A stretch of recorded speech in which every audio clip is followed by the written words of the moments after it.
déjà une avancée dans le tourisme l'année dernière. On ne peut pas le nier. Mais cette année, il y a vraiment une augmentation du tourisme. Ici à Rangiroa, c'est plus qu'évident puisque tout est plein, là depuis le mois de juillet jusqu'au mois d'octobre. Rangiroa, c'est quand même aujourd'hui quasiment la 3e destination touristique de Polynésie, après Bora et Moorea. Donc il ne faut absolument pas négliger cet aspect-là. Les touristes viennent à Rangiroa d'abord parce qu'il y a un site de plongée qui est absolument magnifique. Il y a 5 centres de plongée qui sont tous des grands professionnels. Ça tourne énormément dans les passes, surtout la passe de Tiputa et un petit peu aussi la passe de Avatoro. Ils viennent aussi pour se reposer. Ils viennent parce qu'il y a des excursions qui ne sont pas trop chères. On peut aller au Lagon Bleu, on peut aller au l'île au Récif dans la journée. Et c'est des sites magnifiques à connaître. Il y a une trentaine de structures d'hébergement entre les hôtels et les pensions de famille.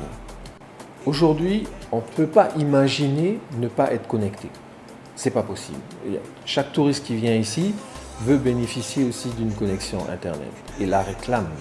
Et lorsqu'il choisit où il veut aller dans le monde entier, il regarde cette connexion Internet. Donc le choix du pays d'avoir mis, c'est vrai, beaucoup d'argent pour développer Internet dans les îles, c'est un très bon investissement. Il ne faut pas regarder ce que ça coûte aujourd'hui, il faut regarder ce que ça va rapporter en termes d'entrée de devises dans les années à venir. Et aujourd'hui, l'avenir, c'est le numérique, c'est la connexion. Donc, il fallait faire ce choix. C'est quand même important à l'heure actuelle parce que, justement, tous les services, que ce soit ici, déjà chez nous, à Rangiroa, mais surtout à Tahiti, tout fonctionne avec Internet. La commune de Rangiroa est composée de plus de 3800 habitants. C'est la plus grande commune des Tuamotu. C'est très étendu, c'est bien, mais aussi c'est pas toujours facile à gérer tout ça. Et on va pouvoir, avec justement la fibre et le réseau hertzien pour TKH, résoudre ce problème entre nous. Et surtout, nous, ici à Rangui, avec notre bureau de Papeete, on a un bureau annexe administratif à Papeete.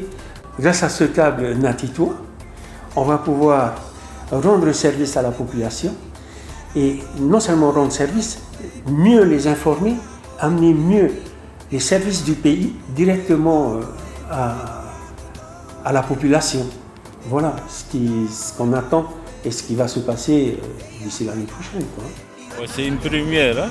Pour nous, c'est la première fois que je vois un bateau aussi grand.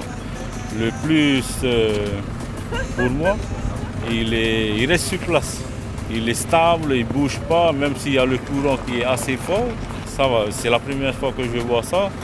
Et après le tirage du câble, ça s'est bien fait et on peut féliciter tout le monde pour le travail.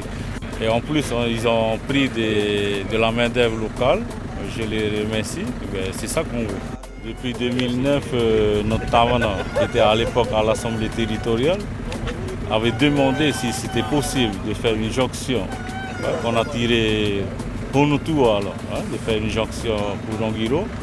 Et ça ne s'est pas fait. Et aujourd'hui, c'est fait. On peut dire un grand ouf là pour nous, pour la population de Rangiroa. Et le câble Natitoa, ça apporte aussi un plus pour le développement de notre atoll. On peut consulter facilement dans le monde entier.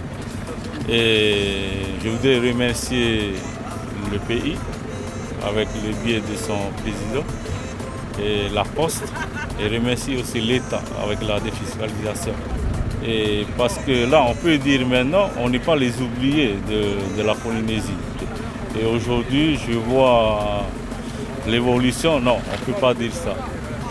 Ça veut dire on est avec la Polynésie, on est avec le monde entier. Égalité numérique. Merci beaucoup.